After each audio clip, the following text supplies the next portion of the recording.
investment in crews and on the ground, like you will see today, improve customer education about the safety and reliability across, the power lines. Why do we have to do this? Like your worship just explained a few minutes ago.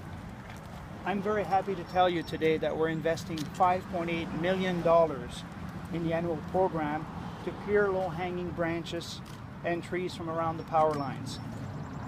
This commitment will also increase in 2016 and 2017.